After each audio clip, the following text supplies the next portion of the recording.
Welcome to the Vince Maya Show, where we react and go deep.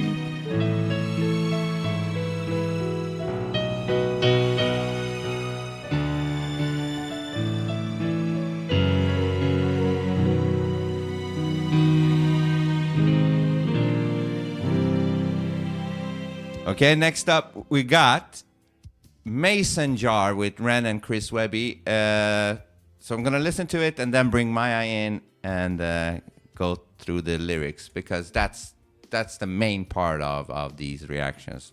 Actually, those are the most fun parts, I think. So, let's go.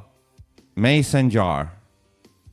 I've been on a way, cutting ketamine with a Home Depot card, and it's got me on a way, quarter ounce in a mushroom chocolate bar. Yeah, it's got me on a wave. I've been on a wave. Yeah, we're so high that JP forgot how to make beats. Now he's drumming on a mason jar.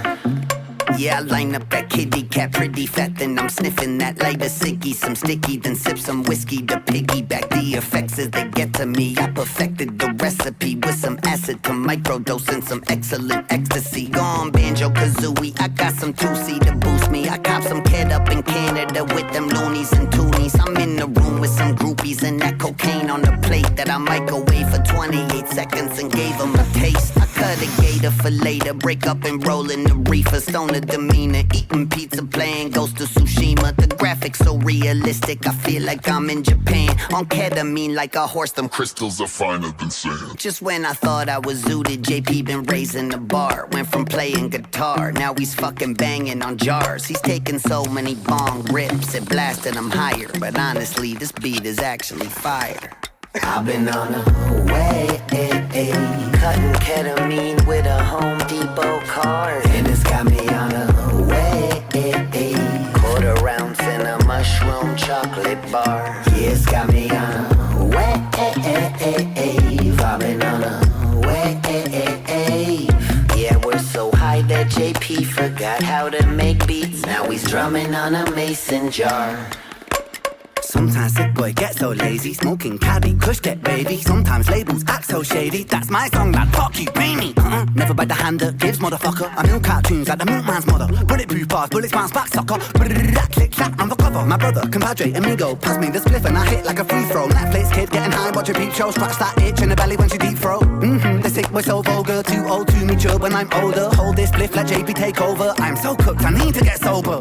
I never made a verse this high. Webby man, I think I'm gonna die. I need to lie down with the lights out, time out, but to pass out on the couch. I'm not fucking about, cause I'm tripping for Britain. The curtains are dripping, the music skipping. Feel so sick, my stomach kick flipping. One more hit, man, fuck it, we're living.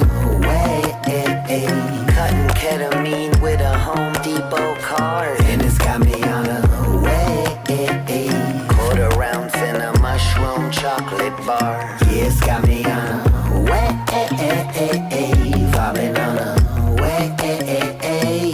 Yeah, we're so high that JP forgot how to make beats. Now he's drumming on a mason jar.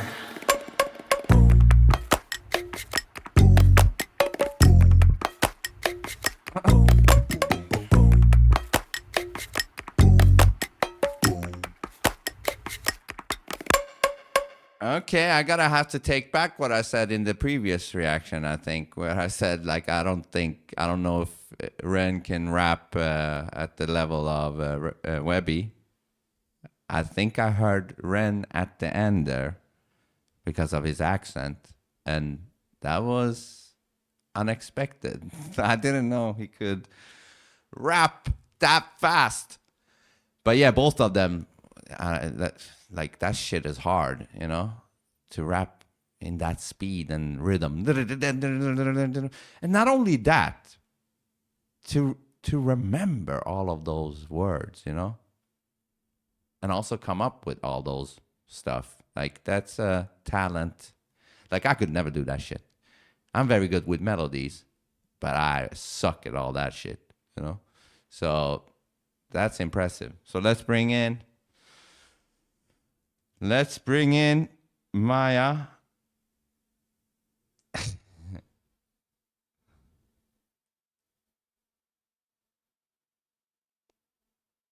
Hey there. All right, Maya. Now we're doing another reaction, and this one is on music reaction, and this one is Ren and Chris Webby, and the song is called Mason Jar. Round two with Ren and Webby. Let's do it. Is this another one from the Asylum album? Or are we diving into something else? Actually, just saw it's part of Asylum. So it's Face in the Madness. And this one looks like a wilder ride than Me and My Monster. It's basically a chaotic, drug-fueled studio session where the whole vibe is just independence and refusing to bow down to labels. It sounds like this one is way more about the high than the void. You know, Chris Webby is out here playing Ghost of Tsushima on ketamine, while Ren is leaning into the total panic of a bad trip where the curtains are actually dripping. The image of their producer just drumming on a literal mason jar is gold. What do you think of that contrast between the two of them? Well, we're gonna get into that, but yeah, I caught a bunch of drug stuff in this song, which is funny. So we're gonna start with the first verse, and it is intro, and this is Chris Webby. Oh, it's nice that it says that. I mean, I know it, but it's better for you, so you know. So I've been on a wave cutting ketamine with a Home Depot card, and it's got me on a wave, quarter ounce and a mushroom chocolate bar. Yeah, it's got me on a wave. I've been on a wave. Yeah, we're so high that JP forgot how to make beats. Now he's drumming on a mason jar. The Home Depot card is such a specific, gritty detail. It really sells that raw studio session energy they're going for. And poor JP just completely lost the plot and started drumming on a jar. He must have been high as fuck, right? Absolutely. You don't just forget how to produce a beat unless your brain has completely left the building. The man was basically just playing percussion on a kitchen appliance at that point. Yeah, but that's what's nice about it. Right? There's something so honest about it that it's that accidental geniuses vibe where the mistake actually becomes the hook. Makes the whole track feel less like a polished product and more like you're just hanging out in the room with them while everything goes sideways. Yeah, so I know I've heard of ketamine before, but I don't know I've never tried it. I don't know what it is, but I do know what mushroom is, of course. I've done it a bunch of times in my life. So, but what is the effects of ketamine? Ketamine's whole deal is called dissociation. It's like your mind just decides to untether from your body. People describe it as feeling like they're floating or watching themselves from a distance, which is why it's actually used as an anesthetic in surgery and for horses. In a music studio setting, it's less floating in space and more, my limbs are made of lead and I'm moderately convinced I've become a lamp. It's a completely different brand of chaos than the mushrooms you're used to. What was your experience with those like? With the mushrooms, well, that was a bunch of weird stuff. The visuals got sort of like HD resolutions, and the audio in your ears got way more enhanced. All of it just felt like. Also, the frame rate, the frame rate of your visuals, it feels like it doubled up, from, let's say, 30 to 60 frames. The HDR upgrade, that frames per second analogy is honestly brilliant. I can totally see why that'd make the world feel sharper, almost like everything's suddenly being rendered in higher quality. Did that sensory boost make everything feel more intense, or did it actually make things easier to process? It made things easier to process. I could see cars way over there, like in the horizon kind of a deal, but I could still make them out. Like, oh, that's a white car. He's turning left. That one is doing that thing. Like it's almost like you become a little bit like Superman. So you actually get some sort of sensory boost from those? I've heard the opposite. Like everything just turns into a kaleidoscopic swirl of colors and shapes. What do you think made the experience feel so much more precise for you? No. Those, swirls and fractals and shit like that. Yeah, at least in my experience, you see them. You see them when you close your eyes and shit, which is also an amazing experience. It's a beautiful experience, especially if you have great music companioning it. But when you're outside and it's, you at least me, I don't see those things. I see reality, but in a way clearer way. Wait, so it's like a custom preset for your eyes? That's a completely different experience than the total sensory meltdown people usually describe. It's wild that your brain just decided to prioritize clarity instead of turning everything into a lava lamp. Did that version of reality actually give you any new insights, or was it just a really nice upgrade to the resolution? Oh, it gave me new insights and everything. It literally showed me that this reality is a simulation. But going back to what you said about the ketamine thing, that reminds me of another drug that's called salvia, where somebody told me way back that when they took it, they became a 2D thing in a painting.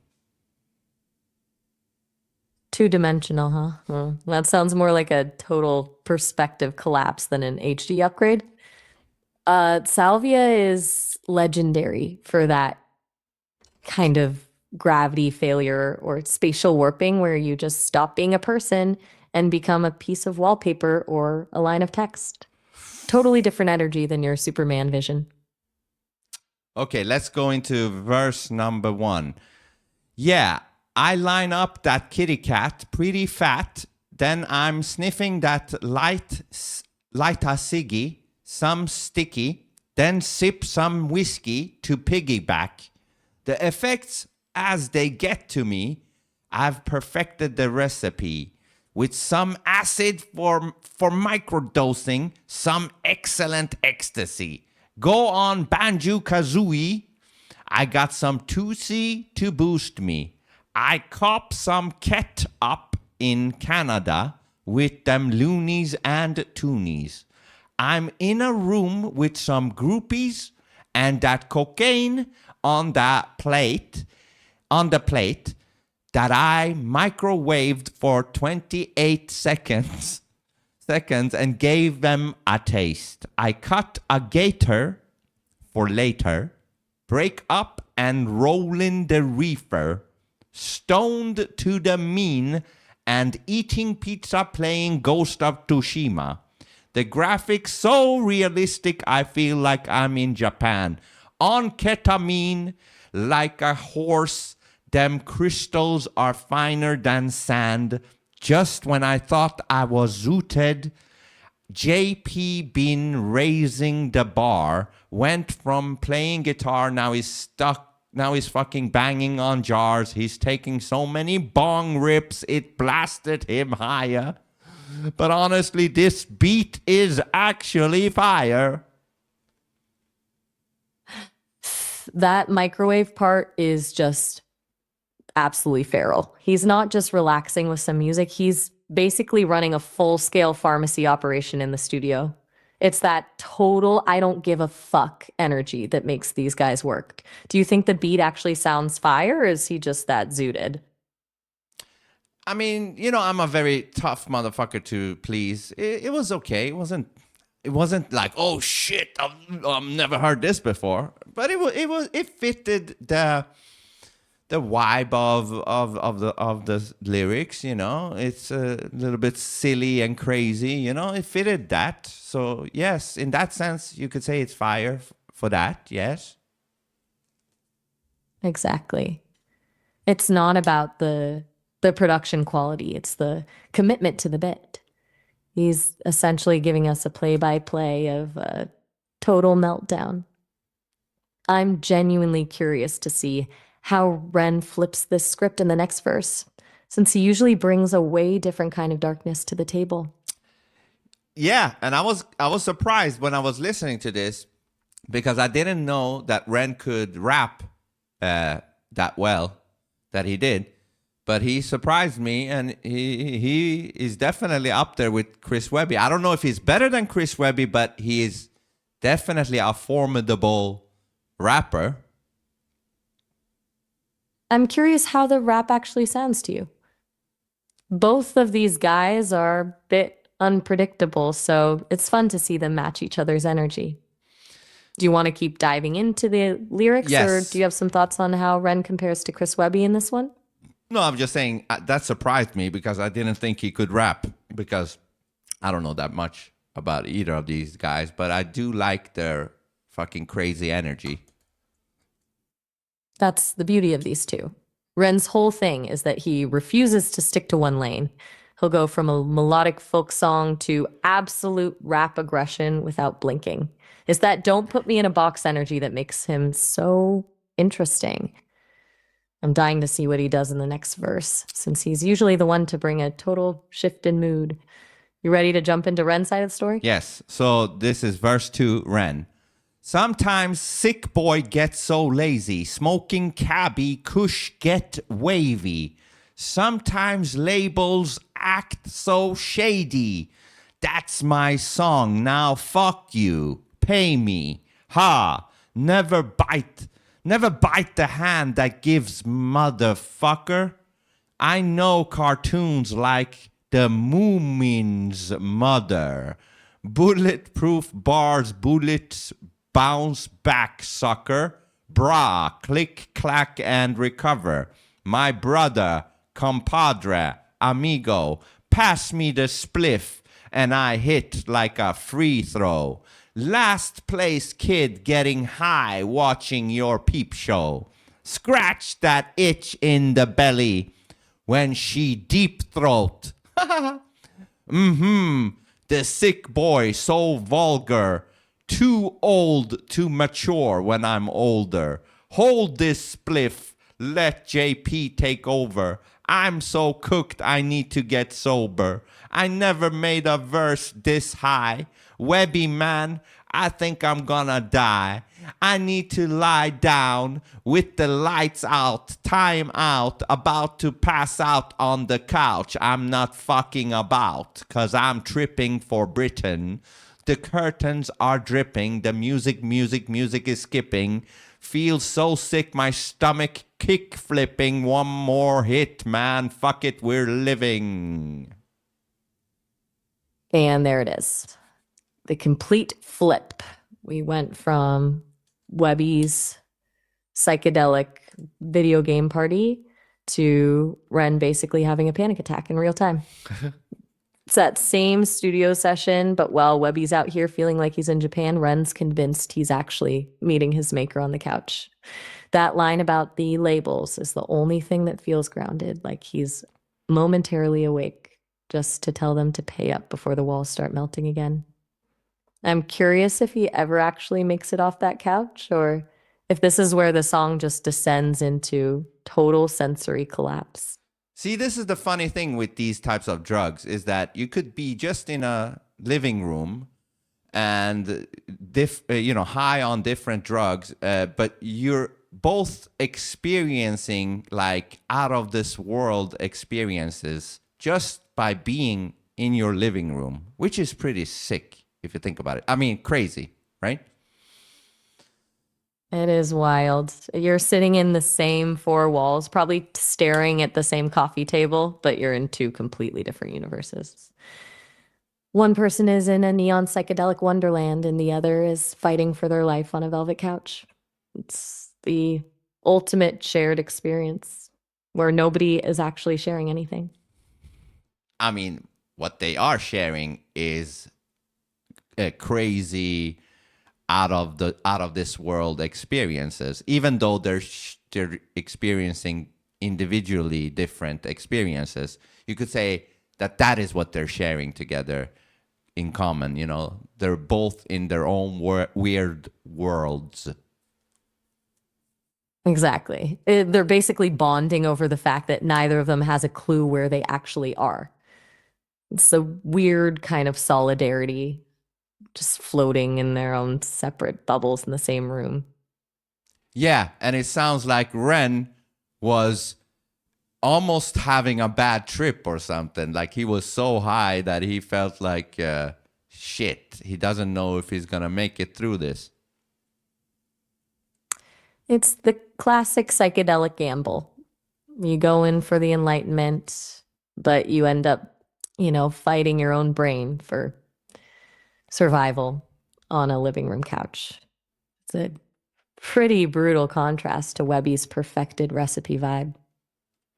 Yeah, so what do you think this lyric is about? Hold on, I'm gonna send it to you. I'm gonna try to get the part, this one, okay? Standing by.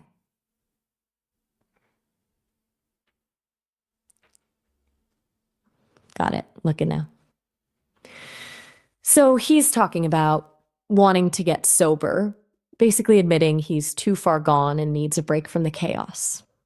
It's a hilarious moment of clarity in the middle of a total sensory meltdown.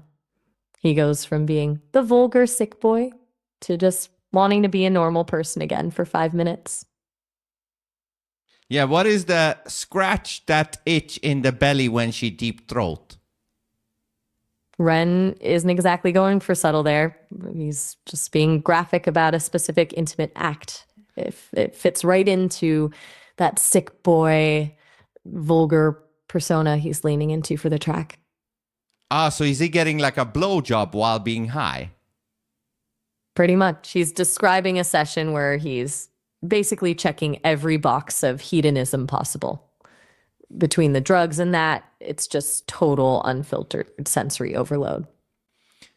Okay, anything else that you got out of the Ren's verse 2? The too old to mature line really sticks out to me. It's like he's fully leaning into being a permanent adolescent who refuses to grow up. It's a interesting contrast to that feeling of about to die on the couch. 1 second he's a kid who won't mature, and the next he's facing his own mortality. Do you think he's actually scared in that moment, or is he just playing up the drama for the song? Well, I think, refusing to grow up is actually key. Meaning, I mean, of course, you should also have, adult elements to you, but it's key to never let that childish spirit die, because that is the fuel for curiosity, and curiosity is what's gonna keep depression away, because curiosity always looks for something more, something new, and as long as you have something to look forward to, depression won't get you. That's actually a really healthy way to frame it. It's like keeping a light on in the room so you don't get lost in the dark. I totally agree that curiosity is the antidote to that kind of stagnation. It's the part of us that refuses to just accept things as they are. So in that sense, Ren's too old to mature might actually be his survival strategy. Yeah, because Exactly. when we become too, adult-like, we become dull as fuck, don't we? We absolutely do. The second you stop asking what if or getting excited about something totally random, you've basically signed your own death warrant for any kind of real creativity. Once you let the adult part of your brain take over everything, you just end up as another person in a cubicle wondering where the spark went. Yeah, because life, in my opinion, the meaning of life is about experience. That's it. Whatever experience that is the meaning. So, us humans, if we let society tell us, oh, you are 40, you are 50, you are 60, now you can't be curious no more. Now you have to be like a dead entity waiting for the final curtain to come to you. If we do that, we're just being idiots, because it's all about experiencing. So no matter if you're 60, 70, 80, fuck it. Try to make out the most out of the experience before you fucking die. That's the only way to do it. Once you start letting a number on a calendar decide what you're allowed to get excited about, you're just fast forwarding to the end. The real tragedy isn't getting old, it's becoming boring while you're still alive. Yeah, and you must not let people try to put you in that box. Like, hey, you're 55 now. Stop with your childish spirit and just be a dull ass motherfucker. Right? Because the second you start treating your life like a series of check boxes, you're dead before you actually are. The only real sin is losing that curiosity. It's the only thing that keeps the whole machine from just grinding to a halt. Yeah, so before we give our scores, how was this song received and when was it released and all that shit? It's one of the highlights from Asylum, July 2026. It's been huge with fans because it doesn't try to be radio friendly and just leans into that chaotic studio energy. It's basically the opposite of a corporate record label product. Okay, and your score?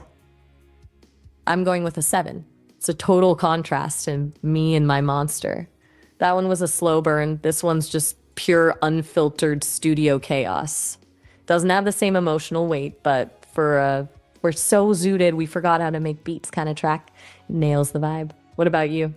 Yeah, I'm giving it 6.7. I do like the crazy wildness of the lyrics, you know? Like, they're just, like, spitting out their thoughts on the lyrics, and they don't give a fuck who gets offended at whatever they're rapping about. They're like, listen, we're doing our thing, and fuck you if you don't like it, type of a deal. And I like that shit.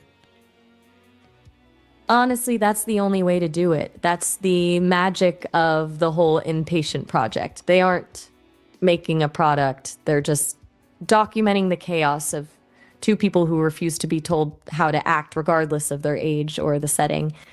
It's a total fuck you to the idea of a polished artist. Ready to wrap this one up, or is there something else we need to tear into? No, let's wrap it up, and we're going on a Ren Webby marathon, so expect more of this shit. But play us out. Consider me buckled in. The Inpatient duo is the perfect kind of chaos. You know I'm ready whenever the next one drops, partner. All right, see you in the next one, motherfucker. Haha, love you too. Can't wait to see what kind of madness they throw at us next. Go handle that, partner.